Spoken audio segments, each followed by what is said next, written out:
which is actually set to release into early access January 29th, 2019. That's kind of coming up here. And it's being developed and published by Pigeons Interactive, who I've never heard of. And apparently this is going to be their first game, at least on Steam, so that's a thing. Anyways, I'm going to be playing this trailer over and over again for you friendlies. And if that's okay, yeah, that's cool. Whatever. We go for a quantity over quality thing here at Skyline Games, and hopefully that's neat. Anyways, also, do know that as we talk about this, and as you hear my enthusiasm, my excitement, and the color for my character, that's mostly from the ideas of this game and what it kind of represents amoebously, you know? I'm not thinking that this game is going to be the best game ever. I don't think, it's going to be great. I can't even tell you if it's going to succeed. What I can tell you is what I'm reading and what I'm seeing now is freaking hype. That's it. I'm just trying to have fun. That's all this is. And somebody who studies game design and somebody who's been reviewing games for so long and is so in love with the revolutions, and the revelations that gaming can bring.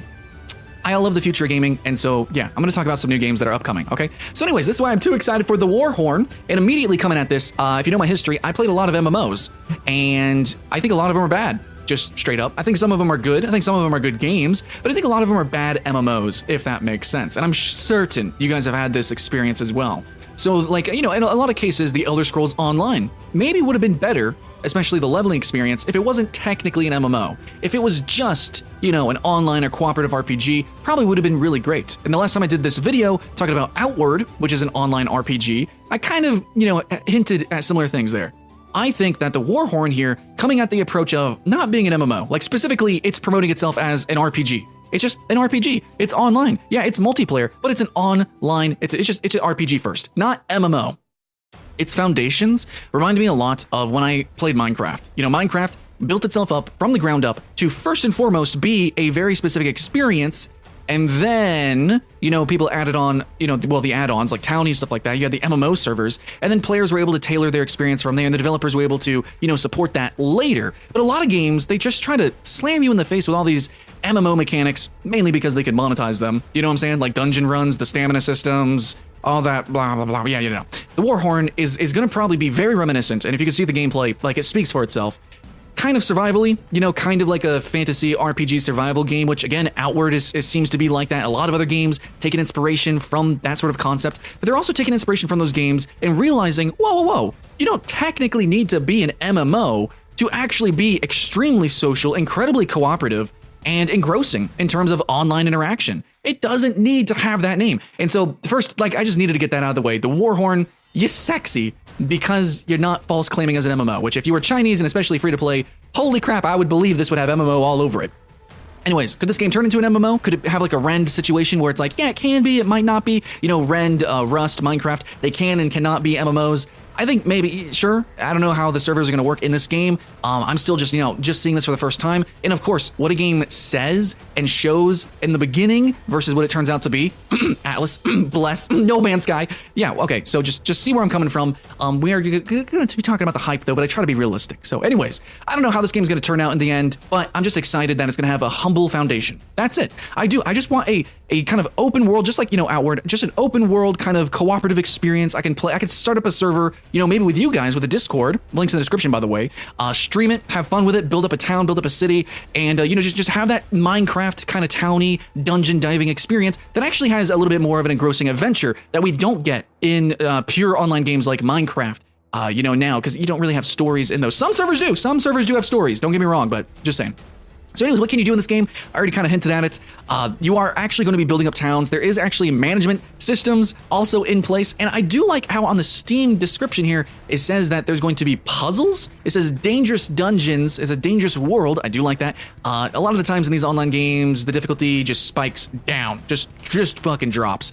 Hopefully it doesn't. Hopefully it stays dangerous, but then again, that's just flavor text so far. But it does say puzzles, specifically. And if you've ever played an MMO, you're probably scratching your head thinking, wait, when's the last time there was an actual puzzle in an MMO? And I'm right there with you guys. That's one of the first things that, I love having like a little list of things I just like to puzzle. Like, how can I create artificial intelligence truly? How can I bring back the dead? And then also, how can I make an MMO that's based around puzzles? It's just something that's fucking impossible, essentially. It's something that's like God tier, like Promethean, essentially. Whoever comes up with that is going to be like the next Albert Einstein, Elon Musk, like a true revolutionary, a visionary. So puzzles and MMOs just really don't work. But if you're not trying to be an MMO and you're trying to make it more a cooperative based experience, I'm sure you guys can think of lots of awesome co-op games that do some really cool puzzles. Most of the time it's just 2 players, and I think doing it for a group of people is a lot harder, but, you know, I think in the dungeon setting, it can really work, especially if you have different classes or different spells, abilities. You know, maybe like different kind of dungeons. You know, they have different kind of puzzles, basically like Legend of Zelda. Like, really, I'm hoping that the Warhorn has puzzles that's more akin to Legend of Zelda versus Skyrim. You know, Skyrim puzzles were like not puzzles. But yeah, you know, I can hope and I can dream, right? But anyways, it did turn me on that they said puzzles.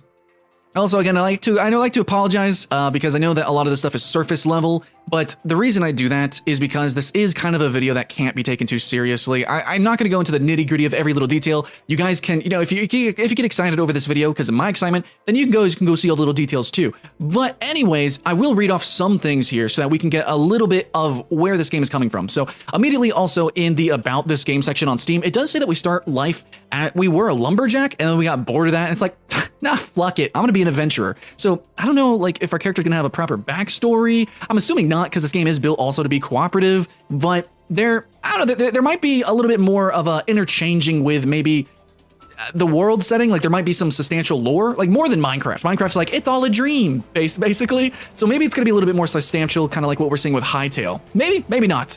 I don't know, but apparently there's also like this super epic magical artifact called the Warhorn, which is the namesake of the game.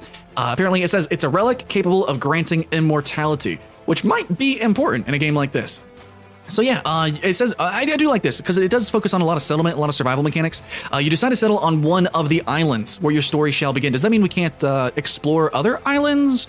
Does that mean there's like multiple different I don't know how that's gonna work, but the Warhorn is a take on the unique mixture of genres, the most important ones being RPG, city building and management, which is, it's really big. It actually doesn't even say technically survival there. Like you would normally think, okay, like Life is Feudal is like, it's a survival MMO, Gloria Victis, et cetera, so many others, or hardcore sandbox PvP kind of game. No, it says RPG and then city building and management, which is freaking awesome. Now, obviously just from the gameplay, which is again, replaying over and over again, you know, you're getting some survival sim-ish kind of vibes, but no, it seems like they really want to focus on city building. So I don't know. I want to see the potential of that, because that is something that's something that I really always wanted more and more in Minecraft, but I could never do that. You couldn't really have too many villagers, too many NPCs. Maybe with some updates and some add-ons you could, but if this game can bring that to life, this game might just feel like an MMO despite not being one. So yeah, let's go through the bullet points. Fuck it, let's read it. It says, explore a vast open world including 5 themed biomes, like spring, summer, autumn, winter, desert. So yeah, Minecrafty, okay, got it. And there's some sub-biomes, but gotcha. Okay, anyways, a vast open world that's apparently separated by islands? I don't know. Solve challenging puzzles. It does say challenging. While most of them can be done alone. Okay, I'm okay with that. Most of them being done alone, probably expedited with cooperation. Hopefully that's true. It does say some might need a helping hand or 2. That's pretty good. And hopefully as they add on to the game, because it's early access, they keep making bigger and better and crazier puzzles. That's something that really turns me on. All right, so the various foes. What's the bestiary? I don't know. It just says every biome comes with its own set of animals, beasts, and other denizens. It's going to be fantasy. Some could be neutral, which is neat. Maybe tameable. It's not saying that, but it's early access. Who knows? But others are going to be deadly. So hopefully they will be deadly. Hopefully if we run into a giant scorpion, it'll sting someone and it's going to pluck them up. Hopefully. Anyway, so how do we learn new skills? You're going to wield a sword, swing a hammer. Hopefully they actually feel different. In a lot of games it doesn't. Laugh at brute force and master the elements of fire, ice, and light. I don't know if that's all the inclusion of elements. And villagers can teach you many things. But in order for them to share their knowledge, you might have to earn their trust first. So maybe do some quests, maybe just pay them tons of money. Maybe it's going to have trading sequences like we kind of actually got in Minecraft. You kind of had like pseudo quests in Minecraft because of that. I'm fine with that. But I think it's cool that you actually have to, you learn from the actual villagers. How many games do you just automatically learn stuff magically? Like Ark, just like, yeah, magic. I killed enough boars. I know how to make a boat. Fuck it. That's weird. So you build an empire. They keep saying city building and management. So what's up with this? You're gonna learn how to build with different materials, create a village to your liking. It says village, but it says empire. I don't know. Villagers will gather resources for you while your village's soldiers are protecting your empire. So okay, here's my dream. I've always wanted this, kind of similar to the village system in Minecraft, how zombies specifically kind of wave horde attack them. Hopefully when you start your empire, it's like that. There's actually a couple IO games that are similar to that, but you don't have NPCs to protect. The NPCs that can be vital to your own personal progression. And hopefully with more people actually playing your game, like we do have that feeling of the townie system in Minecraft, Hopefully, we have more monsters that attack and it doesn't become easier. I want it to be more difficult, but also more rewarding. That would be fantastic. Being able to have a bigger empire, bigger village. Yes, bigger monsters attack, but as long as the players are, there and helping you defend and helping you maintain the village, then you guys can all reap the rewards of having more NPCs, higher level NPCs, potentially, bigger quests, better quests, and overall you're gonna be more kitted out. Alright, so be ready for war. Build powerful war machines to either defend your village or attack another in a fight for resources. So this is probably going to be similar to what we see in Ark Survival Evolved, where you can have basically siege machines with the giant monsters. You do have different guilds and different, plantations and stuff around the city. It says war, and it's using kind of MMO terminology there, so I don't know if this is meant for other players. Okay, here's my dream. I really hope that there are straight up NPC villages, NPC kingdoms, because just having it just like Ark means that if I just wanted to just play, on my own server, then I'm gonna be missing like half the content of this game because I would just be playing PvE. But I love PvP, but I just simply wouldn't have enough players. And since this game isn't an MMO and you don't have a fluid influx of players like an MMO, even in MMOs, you don't get sieges very often unless it's like a specific World v World event or what have you, or a Battleground. Battlegrounds technically aren't even MMOs, but yeah. Anyways, I would like that. I would like to have NPC villages that spring up and evolve and grow, and you can actually attack them. That'd just be neat. I'm just throwing that out there. Anyways, the last bullet point, it says multiplayer. Everything in the game can be done together. Build the most incredible empire, again, it says that, with your friends, trade with other empires, or fight against them. So I'm thinking the multiplayer is an online thing, but maybe the online works in a particular fashion. I don't exactly know how the online works. Like, so we spawn on an island. Can it technically be like almost an MMO? Like, are other empires on other islands? Can we invade their servers? That could be kind of cool. But anyways, let's go read through the early access and what this game is going to have in early access, which is going to be launching again at January 29th. So what do we got to do? Okay. So first, there's going to be bugs. It's going to be awkward. You can see the gameplay. You know what to expect. We've played these kind of games before. Early access is going to be out. It's going to be done in 2020. So it's going to be a 2-year kind of lifespan, which makes a lot of sense. Actually, a lot of games in this, this open worldish kind of genre, they generally aim for 2 years. Though we've seen how that actually turns out. The full version is going to be different because it's just going to have more. It's going to have more content, basically.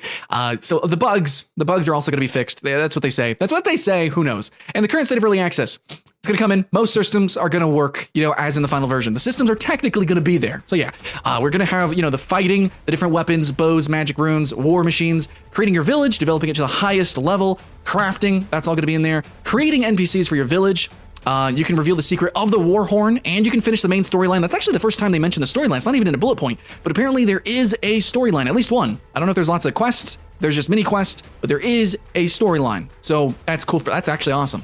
All systems linked to the survival element of the game: killing, looting, cooking, editing, drinking, crafting. That's all going to be in the game, as well as solving puzzles that are essential to finish the game, but they're going to continue to add that as well. So the price, if you guys want to know, I don't know how much it's going to cost. It's probably going to be like $20. Yes, because we aim for player-driven implementations of features, after our first closed testing phase, we quickly realized that we need more manpower. So they need to hire more people. So that means basically as the game evolves, it's probably going to cost more. So sadly, more manpower means more cost. To cover those, the game pricing will be slightly higher. That's fine.